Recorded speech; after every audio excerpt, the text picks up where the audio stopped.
Well, you asked for it. You all wanted to know how to style coffee tables, so we're here to show you our tricks and tips. We work with so many different types of table surfaces, and coffee tables are usually one of our favorites. So feel free to use these tips in other areas of your home. Let's start with a round coffee table. I think the trouble most people have with round tables is you don't know where to position the items. Do you group everything in the center or spread things out? Well, I'm here to say you can do both. The key to styling is layering. We always start with our biggest or heaviest pieces first. I love adding trays and low-profile baskets to the tables. Not only does it protect your table, but it also gives you a space to hold your items like remotes, coasters, and candles. We always add books to our tables. They are called coffee table books for a reason.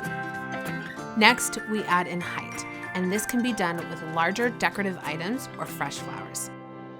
Once you have your groupings, then layer on the finishing touches, like candles, coasters, and decorative beads. If you want a more subtle, minimal look, then add small groupings to the center of the table, leaving the outer edges clear. More and more, we're seeing our clients wanting to use ottomans as coffee tables, and this is where you want to utilize a tray. Now, this is where people make a lot of mistakes. If you're using a tray on your ottoman, sizing is everything. Make sure to get a tray that is at least 1/4 to half the size of the ottoman. That way, it looks substantial and leaves room for layering in books, candles, and other decorative items. If your ottoman has a wood tabletop like this one, only style the tabletop and not the ottoman. We like to group things in odd numbers on our coffee tables. So minimum will be 3, maximum will be 5. Since this tabletop is a little bit more narrow, 3 items are plenty.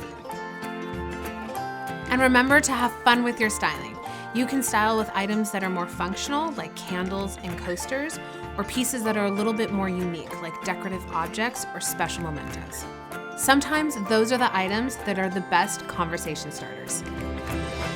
So, final styling tips are: use what you love, work with the overall color palette of the room, and make sure that everything feels balanced.